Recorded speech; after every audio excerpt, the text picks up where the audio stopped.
Sebuah video memperlihatkan detik-detik kecelakaan kereta api menabrak truk di perlintasan Pasar Bengkel Serdang Bedagai, Sumatera Utara pada Selasa 19 Maret 2024. Video tersebut beredar di media sosial, salah satunya dibagikan akun Instagram @mememedia pada Selasa 19 Maret 2024. Dalam unggahannya tampak sebuah truk barang berhenti di rel kereta api meskipun palang pintu perlintasan sudah diturunkan.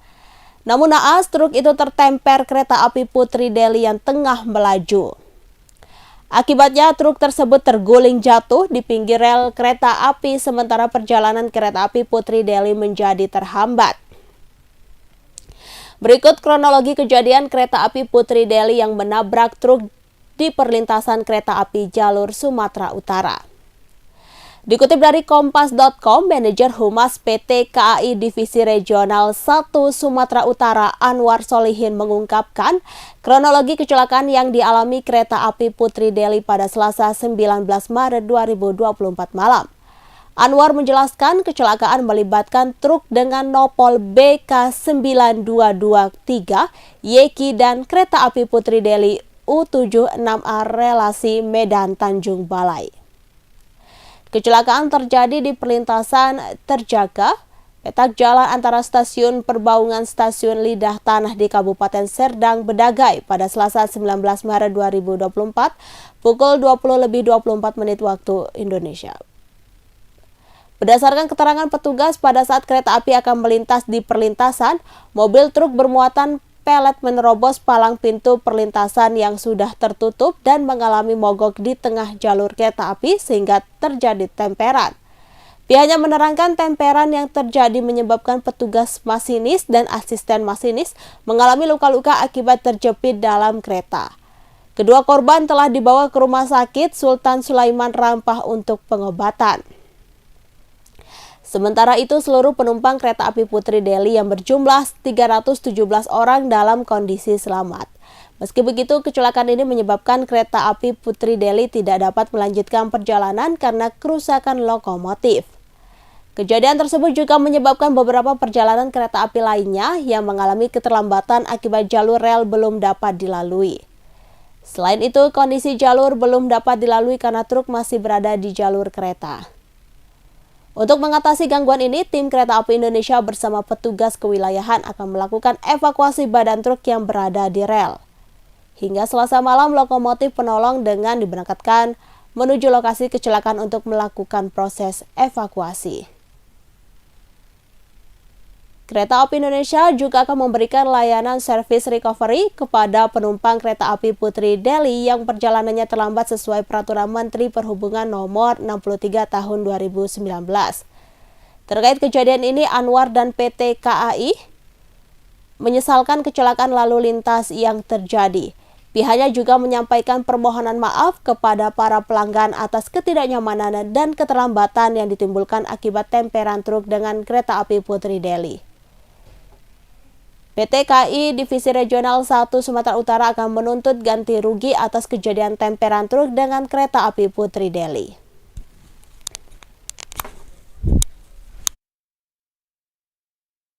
Download Tribun X sekarang, menghadirkan lokal menjadi Indonesia.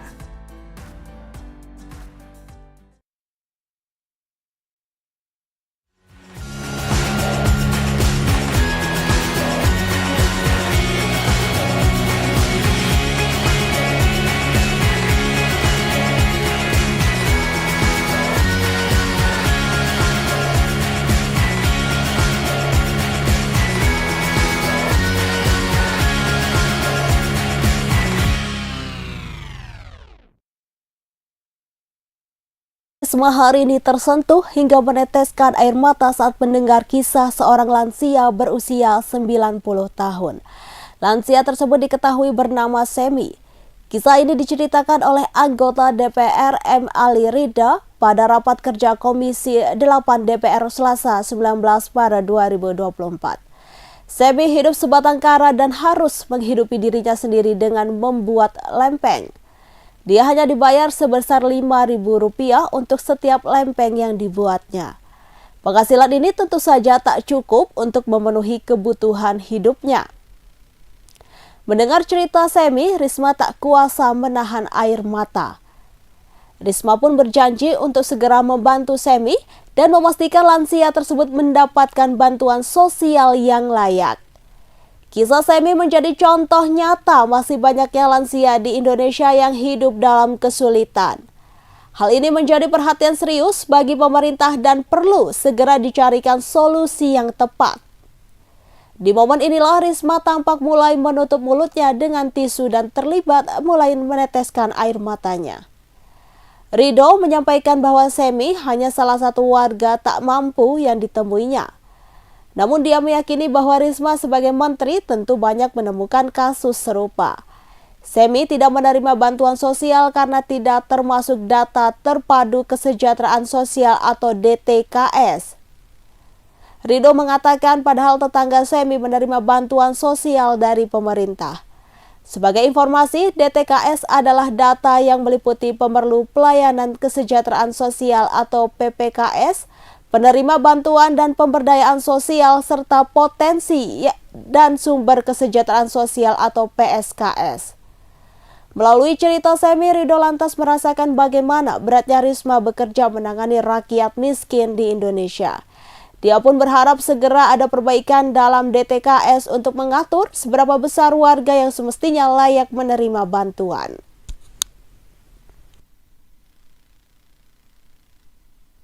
Download Tribun X sekarang, menghadirkan lokal menjadi Indonesia.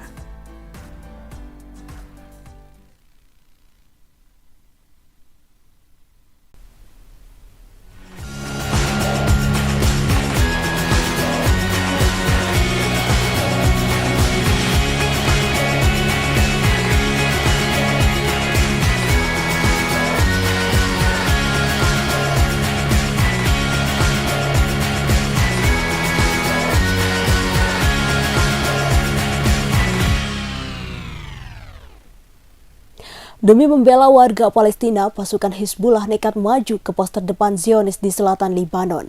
Pasukan tersebut menembak sejumlah rudal ke barak hadap Yarin dan menimbulkan kerusakan.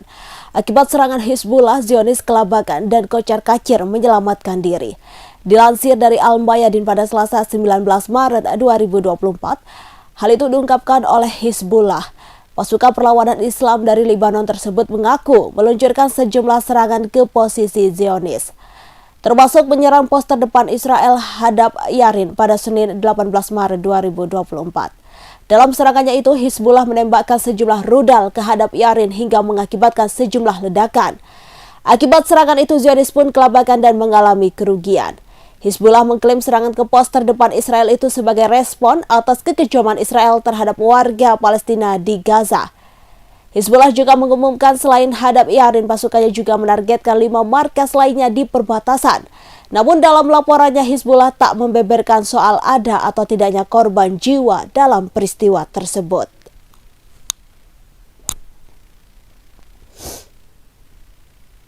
Download Tribun X sekarang, menghadirkan lokal menjadi Indonesia.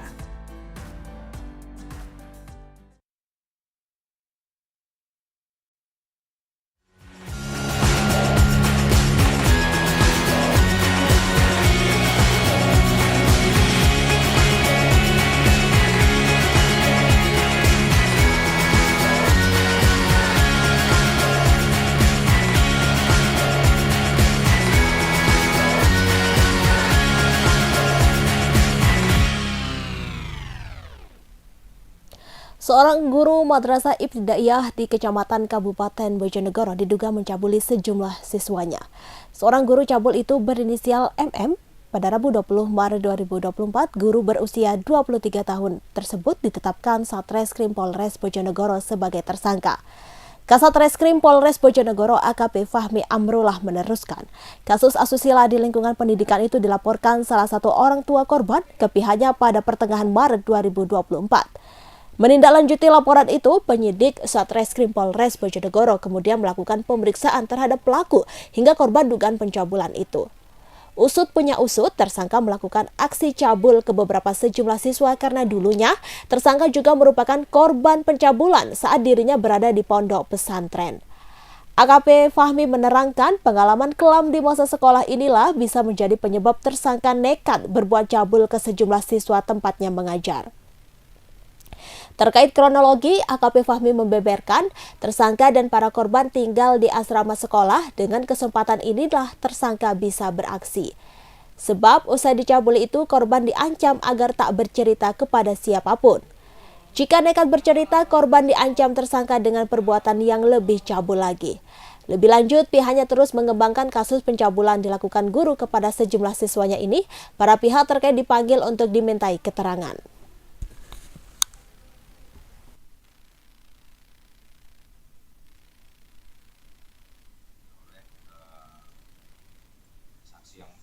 Korban informasi 12 tahun dilakukan oleh salah satu oknum guru sebuah sekolah. Jadi di tanggal 16 Maret kemarin orang tua korban ini melaporkan bahwa anaknya murung, terdiam, dan mungkin psikisnya kena lah. Nah disitulah terus ditanya-tanya, kemudian anak itu baru cerita bahwa anak itu ternyata dari bulan September 2023 sampai Januari 2024 itu ternyata sudah dicabuli oleh gurunya sendiri. Nah, cabulnya sendiri caranya dari awal gurunya itu mendekati dulu si anak ini, terus kemudian berawal dari menciumi dulu pipinya, terus meraba bagian dada, terus lagi turun lagi ke bawah sampai ke alat kelamin, terus dimainkanlah alat kelamin itu. Besok lagi eskalasinya meningkat sampai ada peristiwa di mana pelaku ini memasukkan alat kelaminnya pelaku ke dalam anusnya korban. Nah itu dilakukan berulang sampai di hari di mana korban ini diantar oleh ibunya ke Polres, langsung kami tindak lanjuti, kami langsung amankan. Nah dari hasil pemeriksaan kita dalami, ternyata pelaku ini juga melakukan ini ke 7 siswa lainnya, ya 7 siswa lainnya, jadi tidak cuma 1, tapi macam-macam di situ. Jadi tidak semua dimasukkan alat kelamin melalui anus, ada yang cuma diciumin, ada yang cuma dimainin alat kelaminnya korban, kadang dimainkan lah itulah, dikasih uang. Kasih uang 50.000 lah biasanya. Semua korban laki-laki itu?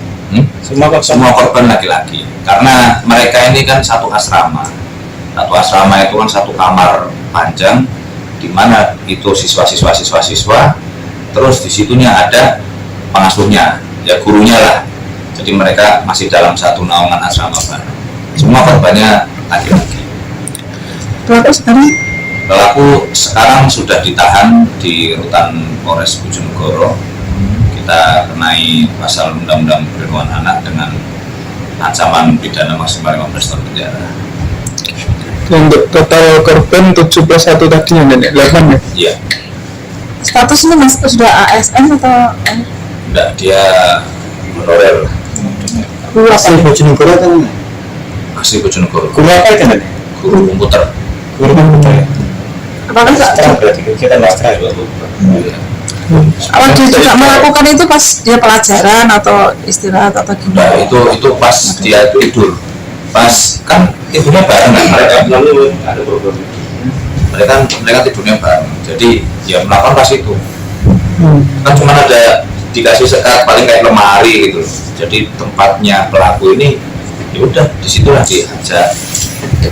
Tapi namanya anak-anak tuh kan dia nggak berani berontak toh, apalagi sampai. Download Tribun X sekarang, menghadirkan lokal menjadi Indonesia.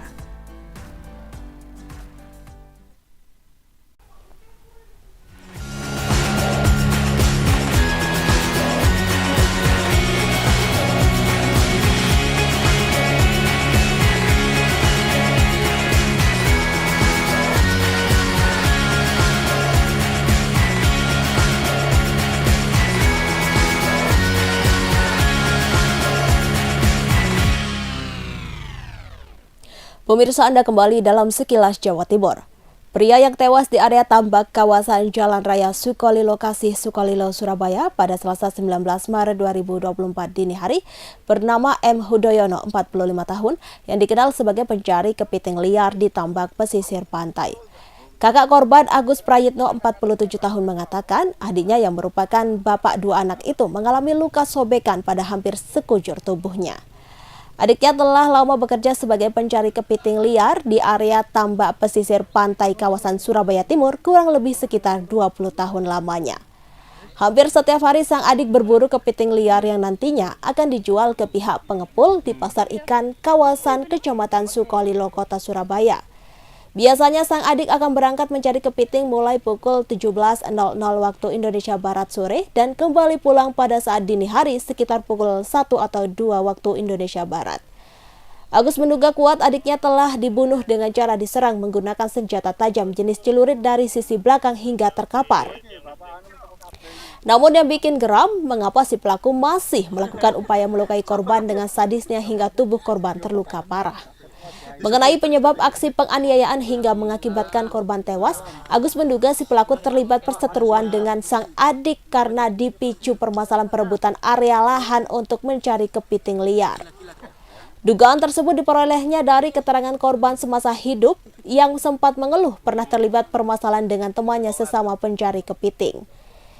Kejadiannya sekitar sebulan lalu, namun Agus tak menyangka bahwa permasalahan sepele tersebut ternyata malah berbuntut panjang hingga dibayar dengan harga semahal nyawa.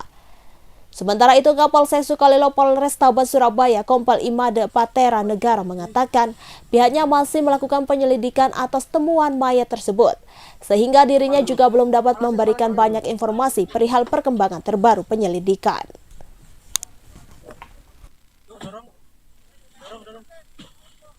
Alhamdulillah. Telah menemukan seseorang yang sudah terbaring. Di situ ada luka di bagian lengan tangan sebelah kiri. Nah, kemudian setelah itu disampaikan ke Polsek. Kemudian Kapolsek beserta dengan petugas Inafis dan BPBD dan juga di backup dari PMI mendatangi TKP. Memang betul di sana diketemukan seseorang yang sudah terkapar dengan menderita luka-luka.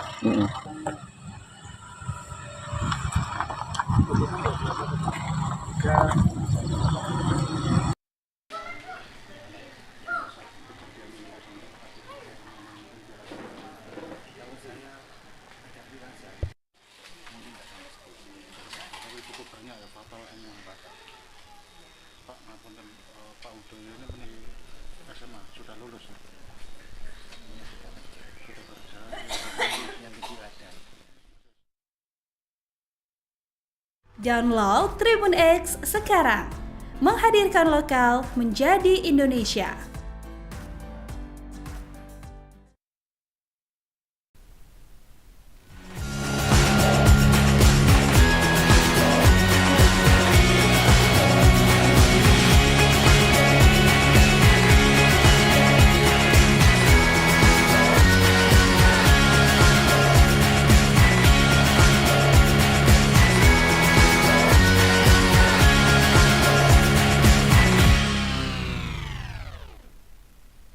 Pemirsa, Anda kembali dalam Sekilas Jawa Timur. Belasan perwakilan wali murid Taman Kanak-Kanak Dharma Wanita Persatuan atau TKDWP 2 Desa Tanjung Glugur, Kecamatan Mangaran, Gluruk temui Koordinator Wilayah atau Korwil Dinas Pendidikan setempat Selasa 19 Maret 2024. Para emak-emak ini meminta agar Feni Oktaviani tak berhenti menjadi Kepala TKDWP 2 Mangaran. Untuk informasi selengkapnya akan disampaikan rekan Izzy Hartono. Pemirsa Tribun, dapat kami laporkan belasan perwakilan wali murid Taman Kanak-Kanak Dharma Wanita Persatuan atau TKDWP 2 Desa Tanjung Glugur, Kecamatan Mangaran, Ngeluruk, dan menemui Koordinator Wilayah atau Korwil Dinas Pendidikan setempat. Para emak-emak ini datang untuk meminta agar Feni Oktaviani tidak mengundurkan diri atau berhenti menjadi Kepala TKDWP 2 Mangaran tersebut. Kedatangan para wali murid ini ditemui langsung oleh Kepala Korwil Dispendik Kecamatan Mangaran, Heri Subandi di kantornya. Salah seorang perwakilan wali murid, Rita Irawati, mengatakan dirinya datang bersama wali murid TKDWP 2 lainnya tidak lain untuk mempertahankan agar kepala TK itu tidak mengundurkan diri. Alasan pengunduran diri Kasek itu kata istri pengacara ini diduga adanya persoalan dengan gurunya yang lain. Masalahnya hanya urusan intern, maka kami berharap agar tidak berhenti dan tetap mendidik anak-anak didiknya. Namun jika bersikeras berhenti lanjut, Rita, para wali murid tersebut bersepakat akan menarik dan memindahkan anak-anaknya ke sekolah yang lain.